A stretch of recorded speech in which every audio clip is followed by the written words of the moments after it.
Hello student, Atul academy classes में आपका स्वागत है। हम लोग क्लास 12 की फिजिक्स कर रहे हैं, जिसमें हमारा दूसरा चैप्टर चल रहा है वैद्युत स्थिर वैद्युत विभव तथा धारिता। तो स्थिर वैद्युत विभव वाला जो टॉपिक था वो हम लोगों ने कर लिया है। हमारा लास्ट टॉपिक इससे पहले जो था वो था परावैद्युतांक का। आज जो हमारा नया टॉपिक है वो है धारिता और संधारित्र, संधारित्र तथा धारिता, संधारित्र तथा धारिता। ये जो हमारा टॉपिक है ये है संधारित्र तथा धारिता। अब संधारित्र क्या होता है और धारिता क्या होती है वो समझते हैं। तो आज का जो हमारा टॉपिक है वो है संधारित्र। ये 2.11 है, ठीक है। संधारित्र होता है और धारिता क्या होती है, तो ज़रा हम लोग समझते हैं। संधारित्र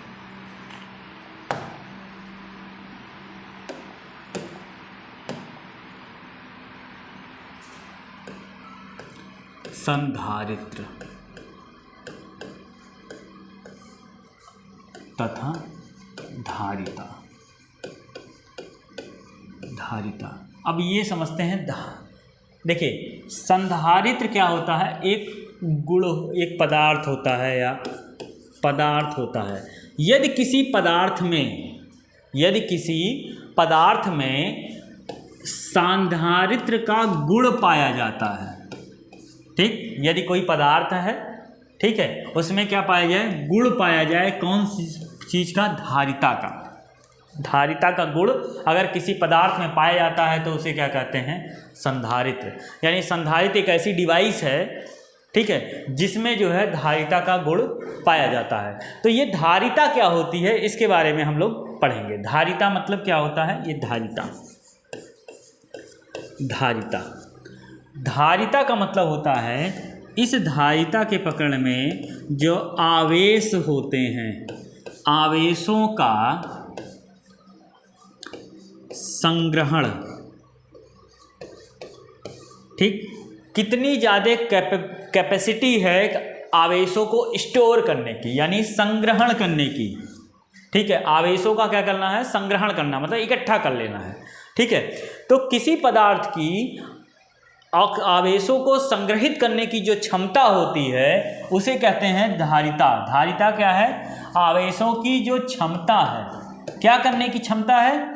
आवेशों को संग्रहण करने की जो क्षमता है, यानी उसको स्टोर करने की जो क्षमता है, उसी को हम लोग कहते हैं धारिता।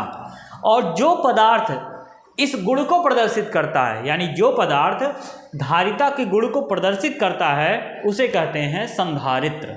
उसे क्या कहते हैं? संधारित्र। अब जरा देखिएगा, यहाँ पे आप देख लेते हैं, ये है दो टाइप के चालक हैं, ठीक। इन पे जो है आपके पॉजिटिव है और निगेटिव है, तो इसका हम लोग यहाँ से अब ये बताने वाले हैं। तो जरा इसको आते हैं। तो संधारित्र और धारिता में आप लोगों ने समझ लिया क्या होता है। तो अगर आप धारिता समझें तो धारिता क्या है? धारिता एक गुण है। गुण कैसी, या क्षमता कह लें। क्षमता है क्या करने की? आवेशों को संग्रहण कराने की, मतलब इकट्ठी स्टोर करने की। ऐसी डिवाइस बना लीजिए आप जहाँ पे आवेशों को क्या कर लीजिए? स्टोर करिए। यहाँ Q1, Q2, Q3 यहाँ पे आकर के आपने क्या कर लिया है? स्टोर कर लिया है। तो ऐसे गुण को हम लोग कहते हैं धारिता। और इस धारिता, अगर किसी भी सब्सटेंस की बात करें, अगर धारिता एक गुण है, जो कोई पदार्थ अगर धारिता को प्रदर्शित करता है तो उसे कहते हैं संधारित्र। मतलब धारिता एक गुण है, अगर कोई पदार्थ धारिता का गुण को प्रदर्शित करता है तो उसे हम लोग क्या कह देते हैं? संधारित्र। अब संधारित्र कैसे होगा जरा भैया देखें। देखिए, होता ये है कि अगर एक आवेश है, ये पॉजिटिव है सिरा और ये क्या है? निगेटिव है। तो निगेटिव और पॉजिटिव सिरे के बीच में यहाँ पे आवेशों का क्या होता है? इकट्ठा होते हैं। इकट्ठा क्या मतलब? संरक्षण होते हैं। तो हम लोग संधारित्र को रिप्रेजेंट करते हैं और इसकी मैथमेटिकल वैल्यू निकालते हैं। कैसे निकलेगा? तो हम जानते हैं कि किसी संधारित्र किसी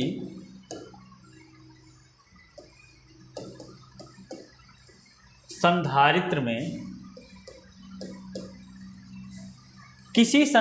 में कितना ज़्यादा आवेश स्टोर होगा, तो जरा समझिएगा, जितना इन सिरों का विभवांतर होगा, जितना क्या होता है, सिरों का क्या हो, विभवांतर हो, यानी एक सिरे से दूसरे सिरे के बीच में जितना उनके बीच अंतर आएगा उतना ही ज़्यादा चार्जेस क्या होंगे, इसमें स्टोर किए जाएंगे। यानी किसी संधारित्र में यदि Q एक आवेश है तथा Q क्या है, आवेश, तथा V क्या है, V क्या है, वोल्टेज, ठीक, या V विभवांतर, ठीक, कहाँ पे, सिरों के बीच का, सिरों के बीच, ठीक। तो अगर आपके सिरों के बीच का विभवांतर V है, ठीक, और उसमें कितने स्टोर चार्ज किए जाएंगे, जितना विभवांतर होगा उतने आवेश स्टोर किए जाएंगे। अर्थात इसको ये कहा जाता है कि आवेश अनुक्रमानुपाती होते हैं किसके, वोल्टेज के।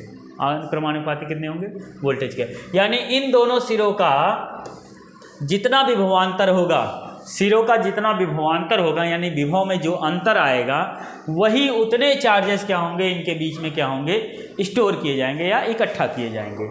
अच्छा, अब अगर आपने मान लिया कि ये जो Q है, Q अनुक्रमानुपाती किसके होगा, V के, तो इसमें आप एक चीज़ और देखिएगा, Q इक्वल्स टू, अगर आप अनुक्रमानुपाती अनुपात हटाते हैं या अनुक्रमानुपाती सिंबल को हटाते हैं, तो यहाँ पे एक वर्ड यूज होता है C को ही हम लोग कहते हैं धारिता, ठीक, CV, यानी यहाँ पे हो जाएगा CV। अब एक चीज़ यहाँ पे ज़रा ध्यान देना है कि आवेश में कोई परिवर्तन नहीं होगा, आवेश अपना स्टोर होगा, लेकिन आवेश कहाँ पे स्टोर हो रहा है, उनके बीच का विभवांतर तो होगा ही होगा। साथ में ये भी नहीं देखा जाएगा कि ये जो विभवांतर हैं, यानी ये जो टर्मिनल्स हैं, इनकी प्रकृति क्या है, इनकी प्रकृति कैसी है, ध्यान रखिएगा। प्रकृति कैसी प्रकृति का है वो भी इस पर डिस्टर्ब करेगी, क्योंकि आपकी ये प्रकृति अगर वोल्टेज को खुद ही अवशोषित करने की है, अगर वोल्टेज खुद ही प्रकृति के द्वारा अवशोषित हो रहा है, तो जाहिर सी बात है आवेश का स्टोरेज उसकी प्रकृति पे भी निर्भर करेगा। यानी C क्या है, C वो एक गुण है जिसका कारण आवेश क्या हो रहे हैं, इसके टर्मिनल्स के बीच में क्या हो रहे हैं, संरक्षित हो रहे हैं या स्टोर हो रहे हैं या संग्रहित हो रहे हैं, ठीक है। अब यहाँ से जो अनुक्रमानुपाती अनुपात अगर आप हटाएंगे तो यही C जो होती है वो क्या होती है, धारिता, इसी को कहते हैं धारिता। और यहाँ से अगर आप धारिता की वैल्यू निकालें तो C बराबर हो जाएगा, V यहाँ मल्टीप्लाई में है तो इधर जाएगा तो ये हो जाएगा डिवाइड में, तो यहाँ हो जाएगा Q/V, यानी C बराबर होता है Q/V। तो चलते हैं हम लोग एक बार फिर से इसको देख लेते हैं। यानी किसी संधारित्र की धारिता क्या होती है, धारिता क्या होती है, किसी संधारित्र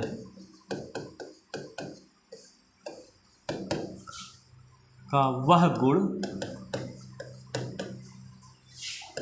जिसके कारण दो टर्मिनल्स कैसे होंगे, टर्मिनल आवेशित,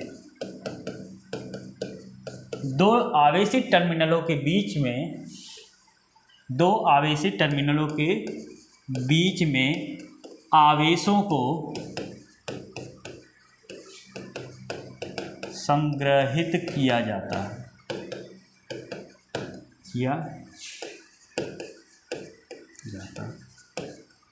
ठीक। संधारित्र का वह गुण जिसके कारण दो टर्मिनल यानी आवेशित टर्मिनल होंगे, टर्मिनल को हम लोग अभी समझा देंगे, और बीच में आवेशों को क्या किया जाए, संरक्षण किया जाए या संग्रहित किया जाए। यानी अगर मान लीजिए ये निगेटिव और ये टर्मिनल आपका कैसा है, पॉजिटिव, इन दो टर्मिनलों के बीच में जितने ज़्यादा स्टोरेज होंगे किसके, चार्ज के, वो जो चार्ज कितना चार्ज होगा वो डिपेंड करेगा, वो अनुक्रमानुपाती होगा। यानी आप यहाँ से देखेंगे इसमें जितना भी चार्ज स्टोर होगा वो इनके बीच के जो विभवांतर हैं, इनके बीच के जो विभवांतर हैं उसके अनुक्रमानुपाती होगा। अर्थात यहाँ पे अगर आप Q की वैल्यू लेंगे, Q अनुक्रमानुपाती होगा किसके, V के।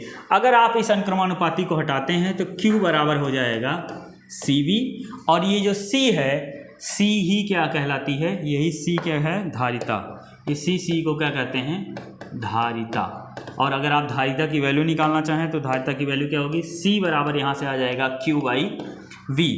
तो ये आपका निकल आया धारिता। यानी धारिता क्या है, धारिता एक गुण है। क्या है, धारिता एक गुण है। किसका गुण होगा, संधारित्र का। यानी जो भी सब्सटेंस होगा अगर वो धारिता का गुण कहलाएगा तो उसे क्या कहते हैं, संधारित्र।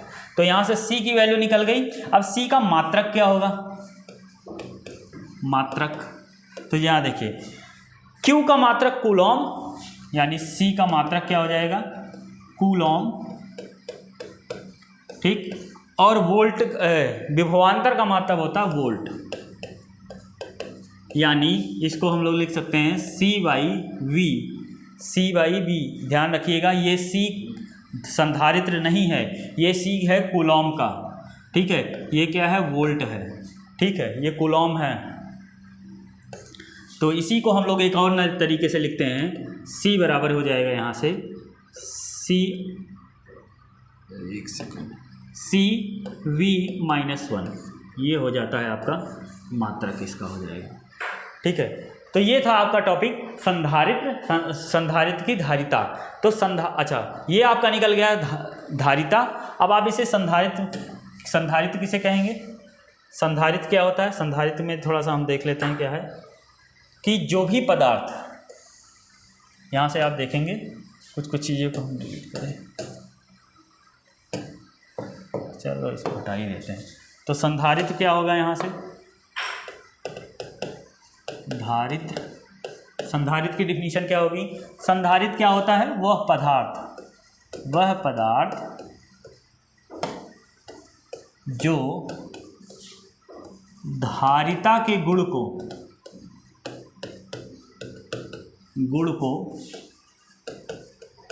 प्रदर्शित करता है, उसे संधारित्र कहते हैं।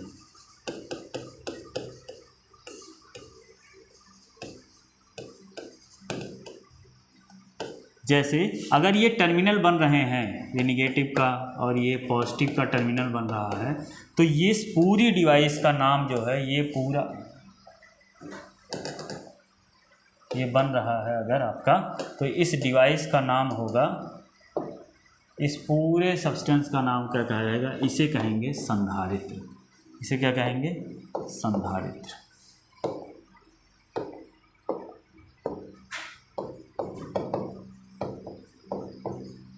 इसे क्या कहा जाएगा, संधारित्र। और एक संधारित्र सिस्टम को C से निरूपित करते हैं। इसे किससे निरूपित किया जाता है, इसे C से निरूपित करते हैं। अच्छा, अगर आपको कई संधारित्र हैं तो ये हो जाएगा C1, और इसके बगल में अगर एक और संधारित्र आपने लगा लिया, अगर आपने एक संधारित्र और लगा लिया तो ये हो जाएगा, इस संधारित्र का नाम क्या हो जाएगा, C2। तो इसको रिप्रेजेंट कैसे किया जाता है, इसे C से, इसे यहाँ पे लिखिएगा, इसे कैपिटल C से प्रदर्शित करते हैं।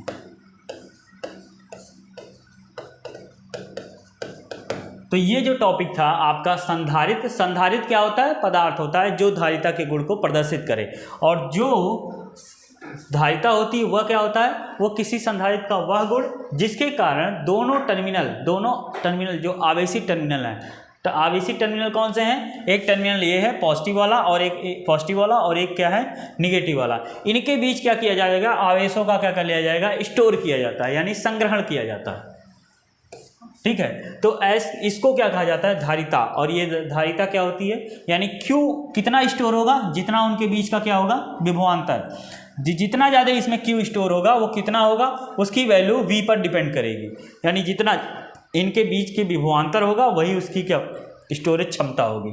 तो C क्या है, C = Q/B। अब यहाँ पे एक चीज़ ध्यान दीजिएगा, इस फॉर्मूले का उपयोग कर करके हम लोग दो और नेक्स्ट टॉपिक को निकालेंगे। दो और टॉपिक कौन कौन से हैं, वो हैं हमारे दो टॉपिक और कौन से हैं हमारे, इसी संधारित्र की धारिता को जरा यहाँ देख लेते हैं। ठीक है, इसी संधारित्र की धारिता को हम लोग किससे नापते हैं, एक और इसका मात्रक भी है भाई, उसको भी बता देते हैं यहीं पे। यहाँ पे तो हम लोग अगर मात्रक निकाल रहे थे तो यहाँ पे हम लोगों ने किसका बताया था, कूलम्ब पर वोल्ट, ये तो हम लोगों ने फॉर्मूले से निकाली थी। इसका एक और मात्रक होता है फैराडे, इसका एक और मात्रक क्या है, फैराडे। ये जो मात्रक निकल के आ रहा है, ये आपका एसआई सिस्टम के थ्रू निकल के आ रहा है। एसआई सिस्टम से यहाँ पे होता है 1 फैराडे। तो जरा 1 फैराडे की वैल्यू अगर होगी तो 1 फैराडे कितनी होगी वैल्यू, जरा देखिएगा। कूलम्ब का हो गया फैराडे, अगर हम लोग आवेश को भी मान लें क्या 1 कूलम्ब, ठीक, और वोल्ट को भी मान लें क्या 1 वोल्ट, तो ये हो जाएगा कूलम्ब पर वोल्ट। कूलम्ब पर वोल्ट ये होगा, या 1 कूलम्ब की वैल्यू आवेश की वैल्यू 1 कर ले और इसकी वैल्यू भी क्या कर लें 1, तो ये पूरा जो वैल्यू आएगी वो आएगी क्या 1 फैराडे। इसी को क्या कहा जाता है 1 कूलम्ब। और आवेश को हम लोग जो लिखते हैं, अगर हम लिखते हैं Q बराबर क्या होता है Ne, तो अगर हम आवेश की वैल्यू को 1 कर रहे हैं यानी N की वैल्यू को क्या कर रहे होंगे 1, और इसी को कहते हैं 1 इलेक्ट्रॉन वोल्ट।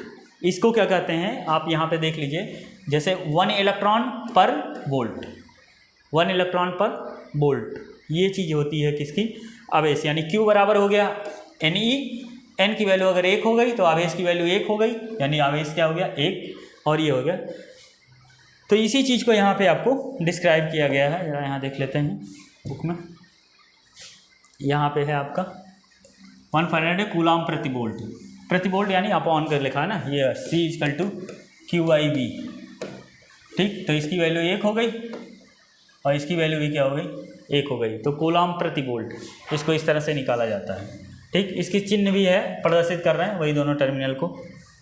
अगला जो टॉपिक आपके आने वाला है वो नेक्स्ट टॉपिक आएगा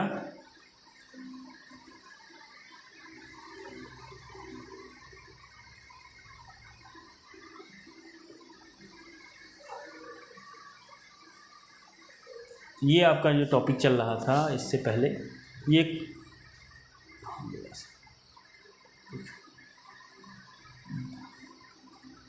टॉपिक चल रहा था आपका। ठीक है, धारिता आपका हो गया कंप्लीट। अब आपके जो नेक्स्ट वीडियो में हम लोग पढ़ेंगे अगला टॉपिक कि संधारित्रों का समायोजन।